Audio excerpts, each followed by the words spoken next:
Welcome to Wise Minds, Wild Hearts, the podcast for heart-led high achievers just like you, ready to take inspired action and achieve true alignment.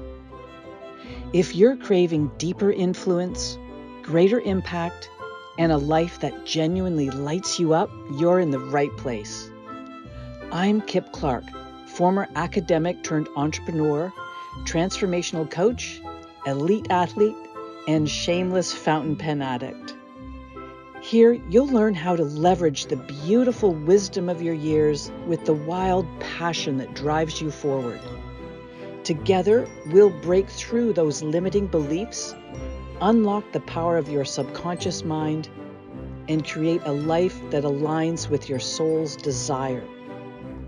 Ready to create the kind of impact you've always dreamed of? Let's do this.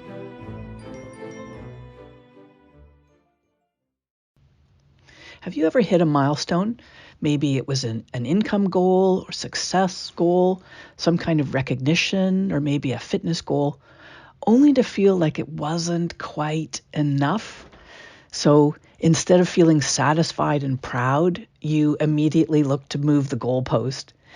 Now, many of us high achievers, we know this feeling all too well. We set big goals, and when we hit them, often, instead of celebrating, we'll already be strategizing about what's next. But here's the thing, if we never define enough, if we never actually define what that means for us, how will we know when we've arrived? So today I want to take a really close look at this question. How do we know how much is enough in different areas of our lives? And what happens when we don't know that? So let's start here with a kind of a gut check question. Do you actually know what enough looks like for you? Or are you chasing a vague sense of success that keeps shifting? Here are some signals that you might need to redefine enough for yourself. One, you hit your goals, but you don't feel satisfied. So maybe you find fault with them right away. You see how things could have been done better, or you downplay their significance. Another signal is you keep raising the bar without celebrating your progress. Now, this is definitely one I can speak about with authority. When I was younger, especially, I was very driven to succeed because of a belief I held about myself that I needed to keep proving myself. So I could never really feel the feelings of satisfaction or pride in what I'd accomplished because I needed to get right back on that treadmill of achievement. Another signpost is if you struggle with the work-life balance or you're feeling burned out much of the time. So maybe you keep telling yourself that you just need to achieve this one next goal and then you'll relax more and you'll take more time off. But the absolute best time to be realigning your energy around what enough is, that time is right now.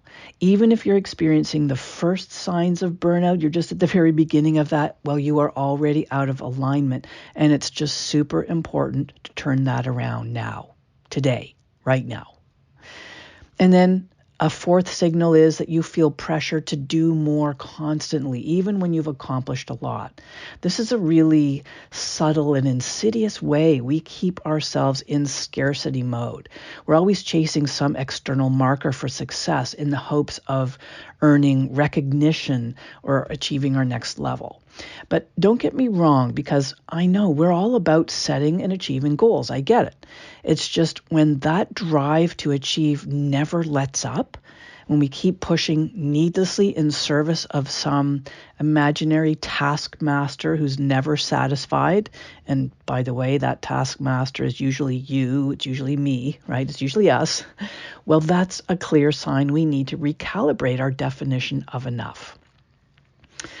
So the unique challenge we have, us high achievers, it's a tricky concept defining it. And here's why.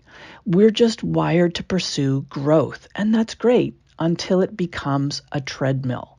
So this is where a distinction is needed, because there is a difference between pursuing our goals and feeling excited and genuinely lit up by what we're up to, and feeling heavy and weighed down from the moment we get up in the morning because of the relentless nature of whatever we're pursuing. We can tie our self-worth to achievement as well. And that means we rarely feel like we've earned our rest because we never feel like it's enough. Anytime our expectations don't match our reality, we're going to feel bad about ourselves as though we're less valuable and less valued as a result. We don't recognize that we're on a path of growth. And just like the seasons, there are times when that growth is happening full steam ahead. But there are also times when we need to put our efforts into a more dormant stage, all while recognizing that what we've accomplished already is enough. So that doesn't mean we stop. It just means we have a healthy approach to our concept of enough. When we compare ourselves to others who are also pushing limits, creating an endless cycle of competition, that's a clear sign of not having a good definition for enough. So if you're like I was, you're always measuring your success against those who have achieved more. And there will always be people around you who have achieved more, rather than measuring your success against where you were a year ago or 3 years ago or 5 years ago. So when we want to compare ourselves and measure our progress, if we do that against the success of others who are ahead of us, we are always going to feel we fall short. So it's much healthier. It's a much better way of approaching this is to look and see where we were a few years ago, even 6 months ago, even 1 month ago. You'll see, if you really look, you'll see that you've actually made some pretty great strides, and that's worth celebrating. Now, there's a danger of not having a benchmark for enough. When we don't define enough, well, there are some issues with that. I've already touched on one, that's burnout. We keep pushing without pause, and that leads to exhaustion, which in turn impacts other areas of our lives, such as our relationships, our health and wellness, our very sense of self-efficacy and confidence, and even just our joy and delight in the everyday. We'll also feel perpetual dissatisfaction because we never feel like we've made it. We stay stuck in a reactive state rather than a creative one. And there's a scarcity mindset. So we'll believe we're always behind, we're always missing out, we're always lacking something. This can lead to fear-based decisions rather than making decisions that are intentional and aligned with our values and our vision. So if we don't have a clear benchmark for what enough is, we can risk spending our lives climbing a ladder that never ends, or we can find when we reach the top of that ladder that it's actually been leaning against the wrong wall all along. So how can we measure enough in a way that's healthy and growth-oriented? How can we know how much is enough? And how can we break that cycle of perpetually striving for the next elusive achievement? Well, first of all, we need to do it intentionally. So let's look at relationships, both personal and professional. Instead of asking the question, do I have enough friends, clients, connections? A better question is, am I cultivating the right depth and quality in my relationships? So benchmarks for enough in relationships include quality over quantity. Do you have relationships that bring you joy and a sense of mutual trust and respect and support? Check your energy. Do you come away from interactions with others feeling energized, or do you feel drained? With respect to alignment, are your relationships aligned with your values and your long-term goals?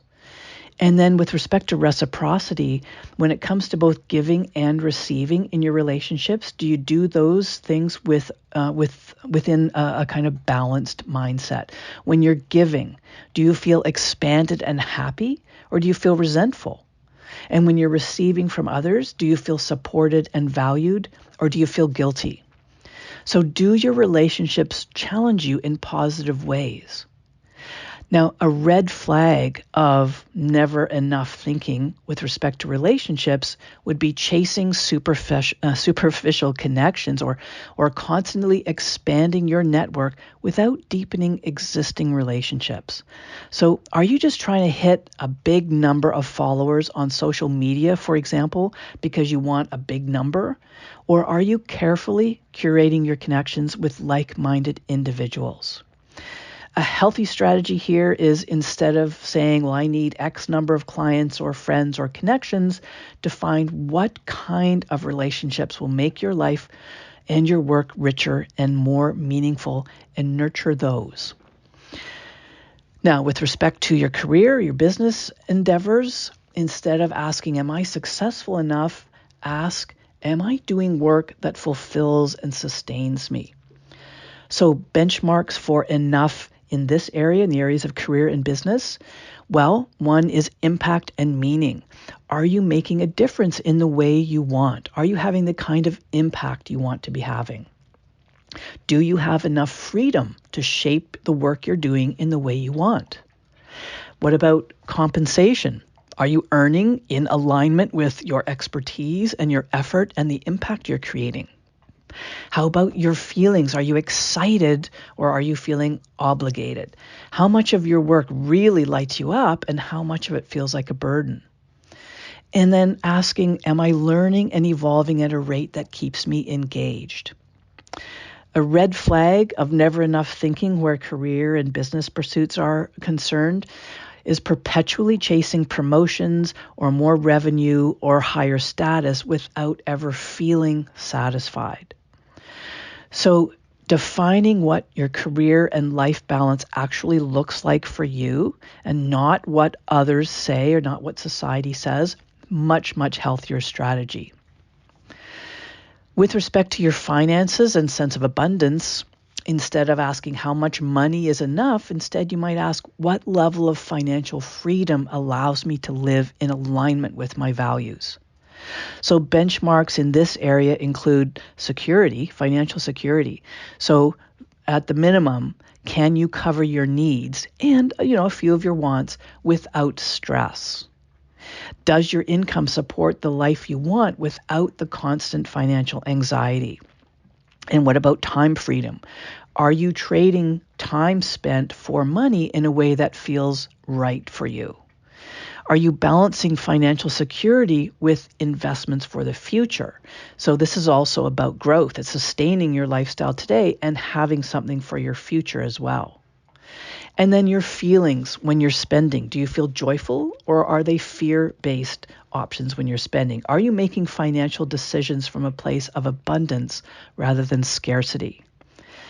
A red flag in this area is when you are constantly increasing your income targets without stopping to define why or what financial freedom really looks like for you. Because listen, having a huge amount of money in your bank account is all very well, but it's really about what do you want to use that money for. So having a bunch of money in the bank account that just sits there, that's not doing anybody any good. Usually we want money so that we can do the things that will make us feel happy, so we can have things that bring us joy, so we can be a certain way with people. So a healthy strategy, instead of setting endless money goals that are a constantly moving goalpost, define what true wealth means for you beyond the numbers. So do you want to have time off? Do you want to be able to travel? Do you want to be able to pursue creative options? And then the final area, health and fitness, asking the question, does my body support my ability to live fully? So questions to ask include, do I feel strong and energized most days? Can I move in ways that allow me to do what I love?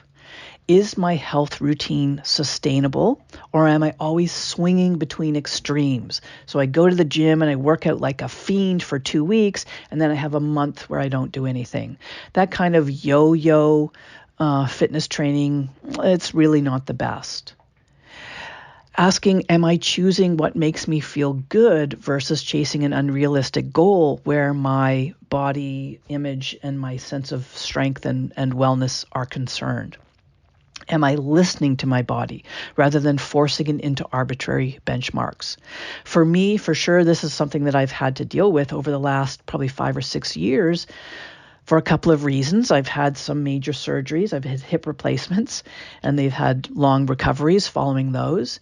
But also, I'm aging. I'm in my 60s now, so I can't train the way I did when I was in my 20s and 30s because I'm going to suffer chronic injuries, and it's going to be a real setback.